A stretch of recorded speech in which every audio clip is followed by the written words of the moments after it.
Assalamualaikum warahmatullahi wabarakatuh. Apa kabar teman-teman semua? Kembali lagi pada channel saya, channel pembelajaran seputar IT. Pada kesempatan kali ini, saya ingin memaparkan tutorial deployment web app ke Linux server, tapi menggunakan konsep tradisional atau secara manual proses. Artinya tidak menggunakan konsep CI/CD yang sekarang sedang hype di kalangan teman-teman developer. Nah, untuk konsep CI/CD sendiri, insya Allah akan saya paparkan di video terpisah. Diharapkan pemaparan materi konsep tradisional ini teman-teman bisa lebih memahami secara step by step apa saja yang perlu di-prepare baik dari sisi tools maupun konfigurasi, sehingga ketika aplikasi sudah live server teman-teman lebih dapat feel-nya secara end-to-end dari sisi flow proses. Jadi ketika teman-teman mulai mempelajari konsep CI/CD harusnya lebih cepat memahaminya karena sudah ada basic atau knowledge deployment secara tradisional atau secara manual proses. Sebenarnya video kali ini berkorelasi dengan materi upload and show file. Karena dari sisi source code dan tools kita akan menggunakan teknologi yang sama. Jadi bisa dibilang video kali ini lanjutan dari series materi upload and show file. Di sini saya coba mapping poin-poin yang akan menjadi pembahasan pada video kali ini. Ada 7 poin atau 7 chapter yang akan menjadi pembahasan kita. Di antaranya yang pertama ada konsep deployment.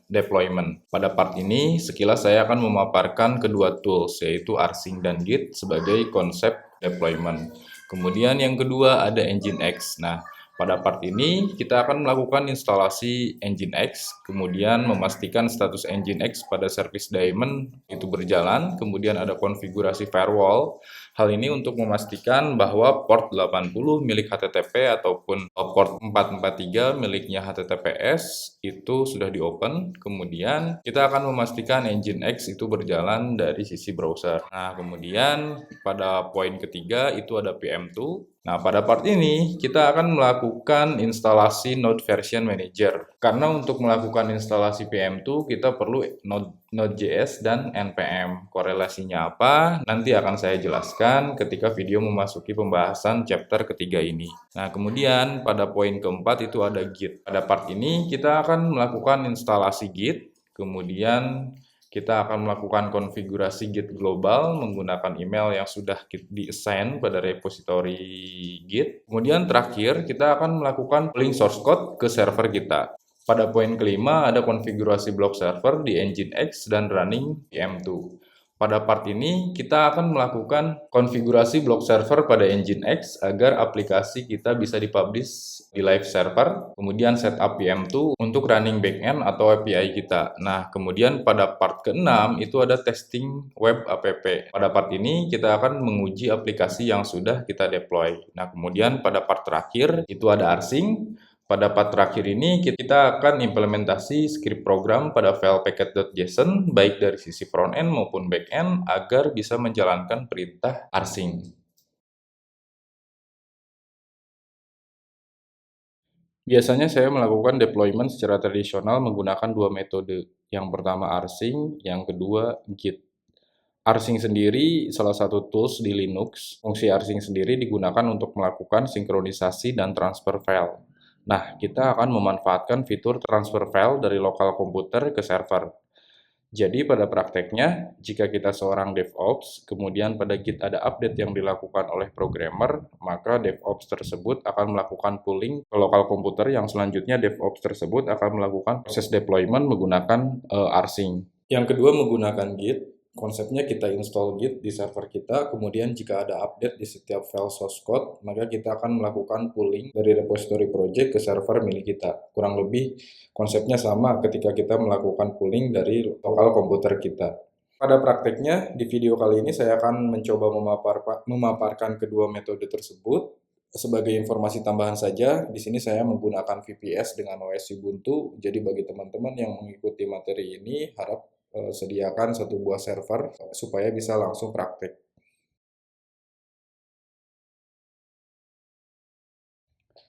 Untuk melakukan install Nginx, teman-teman bisa mengetikkan perintah. Karena di sini saya menggunakan user root, maka di sini saya tidak menggunakan sudo depannya ya. Jadi kalau teman-teman misalkan menggunakan user selain user root, maka wajib menggunakan sudo. Oke, kita enter. apt update itu perintah ini akan melakukan update pada repository Ubuntu dan apt install nginx akan melakukan instalasi nginx. Oke, kita tunggu proses instalasinya selesai.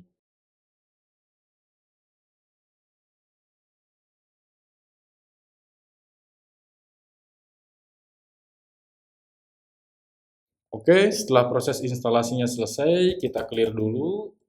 Selanjutnya kita akan mengecek service daemon-nya Nginx. Hal ini untuk memastikan bahwa service daemon Nginx itu sudah berjalan. Status service daemon-nya aktif dan auto start-nya juga sudah enable. Artinya jika sewaktu-waktu server di restart, maka service Nginx akan running otomatis. Oke, selanjutnya kita akan melakukan open firewall untuk port 80 miliknya HTTP dan 443 untuk HTTPS. Karena secara default, Nginx menggunakan port 80 dan 443. Sebagai informasi saja, untuk manajemen firewall di server yang saya gunakan saat ini yaitu menggunakan UFW. Jadi untuk perintah open port, baik itu port 80 atau 443, itu di UFW bisa mengetikkan perintah.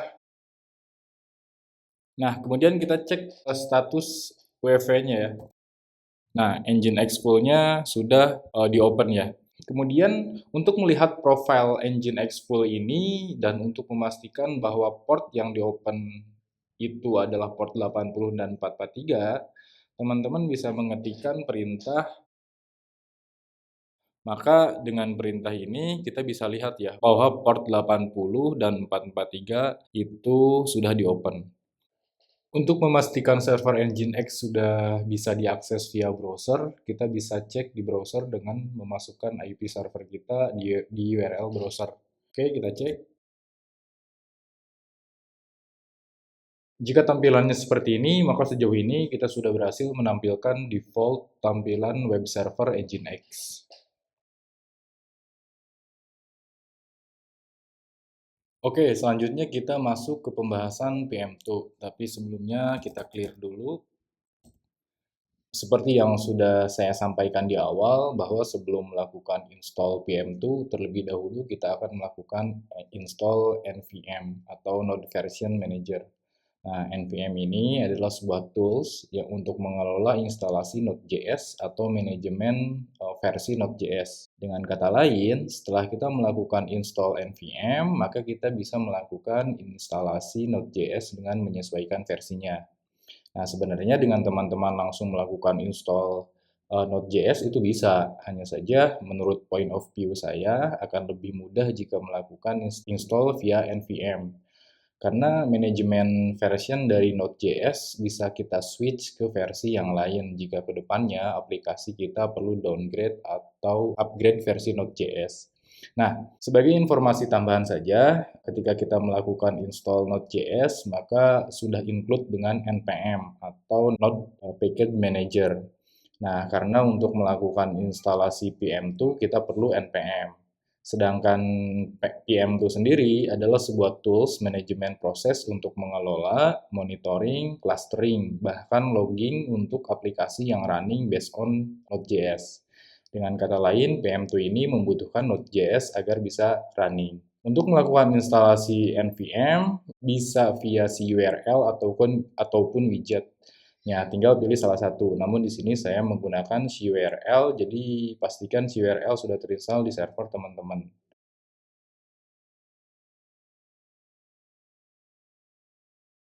Perintah ini berfungsi untuk membaca dan menerapkan kembali konfigurasi yang ada di dalam file bus.rc ini dalam sesi terminal yang sedang aktif. Nah, sehingga teman-teman tidak perlu melakukan restart terminal dengan cara exit terminal ya. Dengan kata lain, setiap ada perubahan alias atau variabel baru, menambahkan atau mengubah fungsi shell atau alias, maka dengan menjalankan perintah ini akan langsung memperbarui konfigurasi sehingga perubahan tersebut segera berlaku. Oke, untuk memverifikasi hasil instalasi NVM, teman-teman ketikkan untuk versionnya di sini 0.39.7.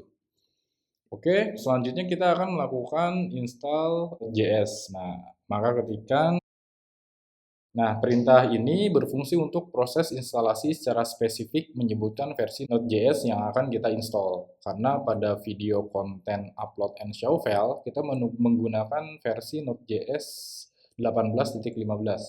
Nah, jika kita tidak menyertakan spesifik versi Node.js, maka secara default NVM akan menginstal Node.js yang terbaru. Kita tunggu proses instalasinya selesai. Untuk melihat daftar dari versi Node.js, teman-teman bisa mengetikkan perintah. Nah, dari output yang ditampilkan, kita bisa melihat ya bahwa line ini itu memberitahu kita bahwa versi Node.js yang sedang kita gunakan atau aktif yaitu versi 18.15.0. Kemudian alias default versi Node.js mengarahkan ke versi 18.15.0. Oke, selanjutnya kita cek versi Node.js. Versi 18 ya. Kemudian kita cek versi npm. Oke, npm-nya versi 9.5.0. Nah, kemudian terakhir kita akan melakukan install pm2. Maka ketikkan perintah. Oke, ini clear dulu ya. Ini clear. Ini clear. Kemudian ketikkan perintah.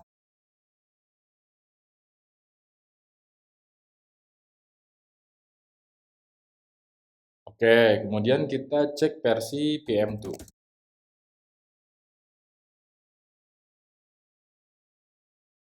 Untuk melakukan install di Git, perintahnya adalah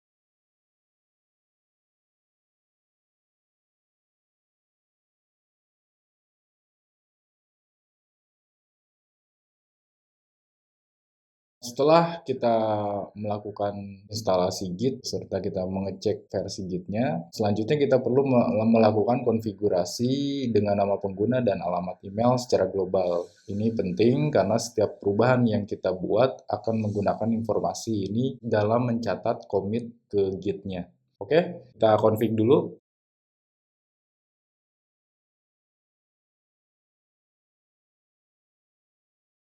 Oke, setelah kita melakukan konfigurasi dengan git config secara global, selanjutnya kita akan melakukan clone pada suatu repository. Dalam case ini, kita akan melakukan clone pada GitHub yang sudah dibuat pada materi upload and show file. Pada materi tersebut ada dua repository yang akan kita clone, yaitu repository untuk backend dan frontend. Untuk itu, kita cek di GitHub repository-nya, baik untuk repository backend maupun front-end untuk copy link repositorinya. Akan tetapi, sebelum melakukan clone, kita perlu membuat folder project untuk menampung source code baik dari sisi front-end maupun back-end. Nah, kedua source code tersebut akan kita put pada path directory var www. Nah, kemudian di dalam path directory tersebut kita akan membuat satu buah folder misalnya dengan nama test project untuk put source code project kita. Untuk itu, ketikkan perintah. Oke, perintah ini akan membuat direktori baru di var www dengan nama test project. Nah, kemudian kita akan mengubah kepemilikan direktori test project dan semua subdirektorinya secara rekursif ke pengguna yang menjalankan perintah ini. Dalam hal ini, pengguna yang dimaksud adalah root. Kemudian kita akan mengubah izin akses directory untuk test project dan semua subdirektorinya menjadi 755. Oke, kemudian kita akan masuk ke path directory var www test project.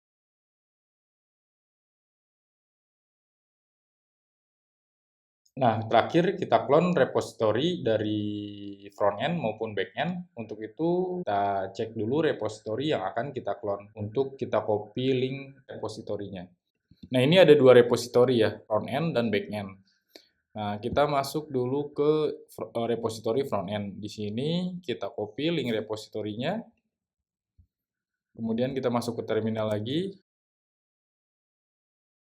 Oke, selanjutnya kita akan clone untuk backend-nya.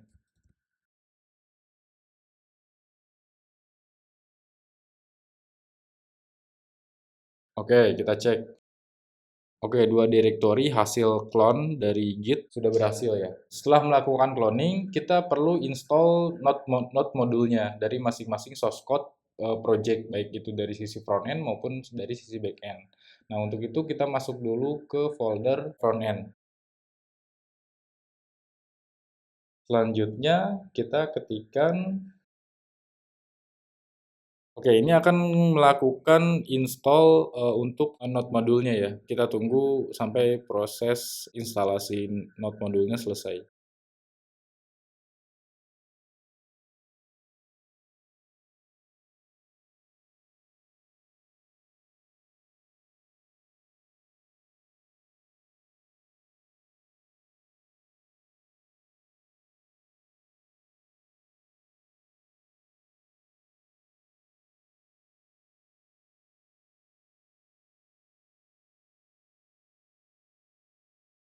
Oke, proses install Node modul sudah selesai. Kita clear dulu. Oke, kita cek. Nah, Node modulnya sudah ada. Setelah melakukan install Node modul, kita perlu melakukan build untuk project source code kita yang ada pada packet.json. Nah, kurang lebih seperti ini. Nah, fungsinya untuk apa? Fungsi script ini digunakan untuk membuat build produk dari aplikasi React.js. Kesimpulannya kita membuat build produk yang siap untuk dideploy ke server atau layanan hosting. Dengan kata lain, saat kita membuat konfigurasi blok server di Nginx, maka root directory akan diarahkan atau mengeksekusi hasil build ini ya. Oke, kita clear dulu ya.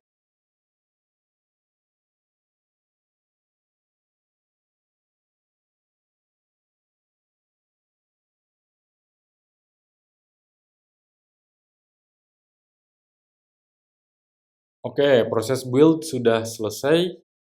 Kita clear, kita cek hasilnya. Nah, directory build sudah ke-generate. Oke, selanjutnya kita akan melakukan hal serupa pada source code backend kita. Untuk itu kita masuk dulu ke directory backend kita.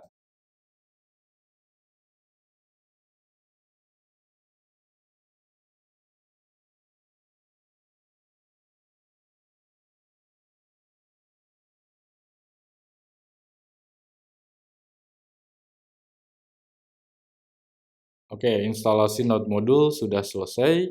Kita clear. Setelah melakukan install node modul, seperti halnya di front end, bahwa di backend juga kita perlu untuk build project. Hanya saja kalau kita cek pada packet.json, nah perintah ini yang nantinya akan kita eksekusi ya. Kita clear dulu.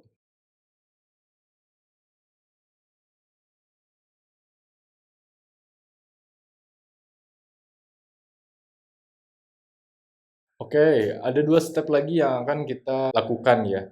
Yang pertama, itu kita akan melakukan config block server di Nginx, dan yang kedua, kita akan melakukan config PM2 untuk running backend kita. Nah, kita mungkin masuk dulu ke step pertama, yaitu untuk melakukan config block server di Nginx. Nah, untuk itu silakan teman-teman ketikkan. Nah, di sini kita tinggal memasukkan blok config untuk Nginx-nya. Nah, di sini saya sudah ada script untuk blok config Nginx-nya ya, jadi saya tinggal copy paste dan silakan teman-teman nanti tinggal diikuti aja ya.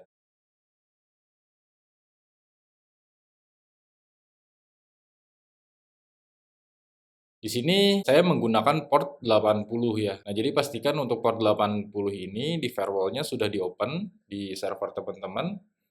Untuk root directory-nya saya mengarahkan ke directory ini, di mana root tempat file statis atau front end-nya akan di-load.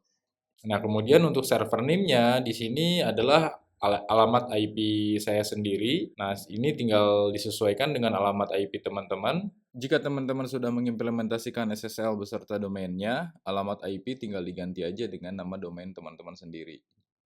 Kemudian di sini ada blok script location API gateway. Ini berkaitan dengan sisi API atau backend. Intinya jika ada request dengan URI API gateway, maka akan diarahkan atau di-proxy pass ke localhost port 5000. Tentu saja pastikan di server teman-teman bahwa port 5000 itu sudah di-open selain port 80. Dan untuk block script ini tidak sama dengan block script sisi front end, yang mana langsung di-define ke directory root project front end-nya. Akan tetapi untuk backend sendiri nanti akan di-handle menggunakan PM2 sebagai running background layer. Oke, kita exit dan jangan lupa untuk di-save. Nah, selanjutnya kita akan melakukan symlink dengan nama testproject.com ini yang barusan kita buat di dalam directory site enable. Hal ini untuk mengarahkan file konfigurasi testproject.com ini dari yang ada di site available. Ini berarti bahwa konfigurasi Nginx yang ditentukan dalam testproject.com ini sekarang akan diaktifkan dan dibaca oleh Nginx setelah kita melakukan reload atau restart lagi ya.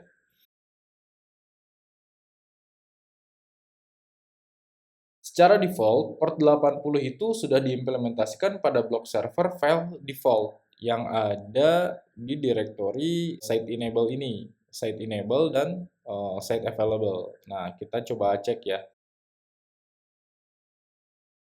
Nah, file konfigurasi atau block server file default ini itu menggunakan port 80. Jadi kita perlu menonaktifkan apa tuh namanya file default ini supaya ketika kita menjalankan konfigurasi test project ini port 80 itu tidak konflik. Nah, oke, jadi kita unlink dulu ya. Oke, kemudian kita tes untuk Nginx-nya. Kemudian terakhir kita restart untuk Nginx-nya. Hal ini supaya service daemon Nginx-nya itu langsung ngebaca terhadap perubahan-perubahan konfigurasi yang sudah kita lakukan. Oke, untuk melihat hasilnya kita buka browser.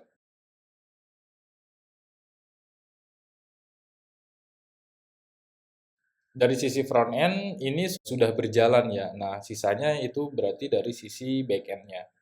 Oke, kita balik lagi ke terminal kita. Oke, selanjutnya kita masuk ke step kedua ya, yaitu untuk melakukan konfigurasi PM2 agar backend kita itu berjalan.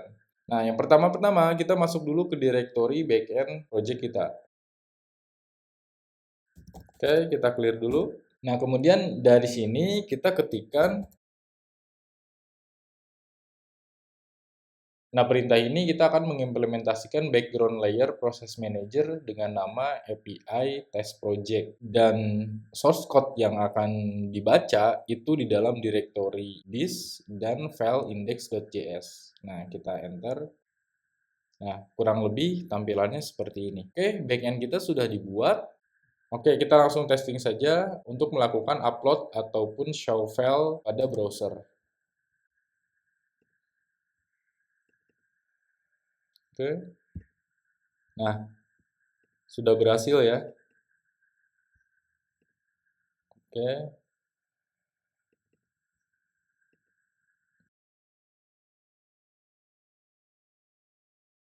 Setelah kita berhasil deploy menggunakan metode Git, sekarang kita akan mengimplementasikan dengan menggunakan metode rsync. Menurut saya ini lebih simpel daripada kita menggunakan metode Git. Nah, kita fokus dulu untuk deploy dari sisi front end. Dan untuk itu buka file packet.json. Nah, kemudian teman-teman silahkan tambahkan script ini. Nah, perintah ini akan menjalankan perintah rsync yang bertujuan untuk mentransfer file dari folder build ke server atau IP ini secara aman via SSH dan destination transfer filenya ke directory ini. Sedangkan perintah ini akan masuk ke server via SSH setelah transfer file selesai dan mengubah kepemilikan atau ownership serta group folder dan file menjadi root. Selanjutnya coba kita edit salah satu file, misalnya file app.js. Nah, kemudian pada komponen button kita tambahkan wording, misalnya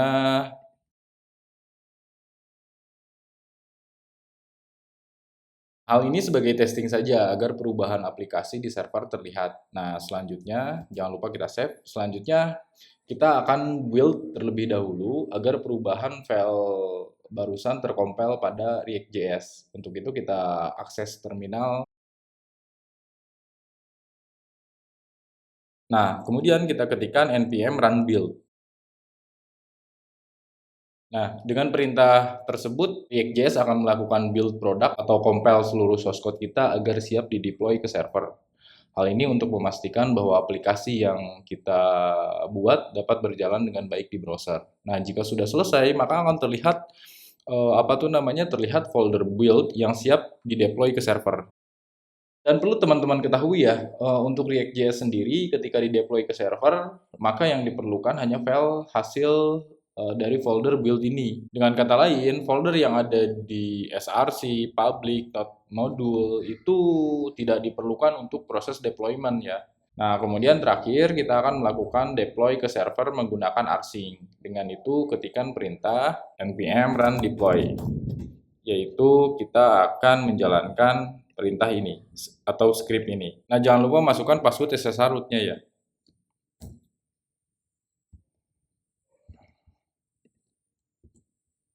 Oke, sudah selesai proses deployment-nya. Nah, selanjutnya kita akan langsung lihat perubahannya pada browser. Nah, seharusnya di sini wording show image itu berubah menjadi tampilkan gambar. Sudah berhasil ya, sudah sesuai dengan perubahan yang tadi kita buat di source code front end kita. Oke, kita balik lagi ke source code project kita. Terakhir, kita akan config file package.json untuk proses deployment pada source code backend kita. Untuk itu, kita buka source code backend kita. Nah, kemudian masih pada file package.json, teman-teman silahkan tambahkan perintah ini. Nah, perintah ini digunakan untuk synchronize file dan directory dari sistem lokal ke server dengan mengabaikan file atau folder yang tidak diperlukan seperti exclude folder not module, kemudian exclude.git. Nah, kemudian perintah ini digunakan untuk mengubah kepemilikan serta grup folder dan file menjadi root. Terakhir, perintah ini digunakan untuk merestart aplikasi yang dikelola oleh PM2. Hal ini bertujuan untuk menerapkan perubahan pada aplikasi Node.js yang sedang berjalan tanpa harus menghentikan dan memulai ulang server secara manual.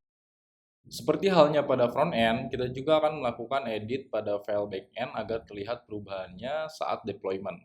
Hanya saja untuk back-end ini, perubahannya dapat terlihat dari sisi PM2-nya atau background layer-nya. Nah, kemudian buka file index.js-nya.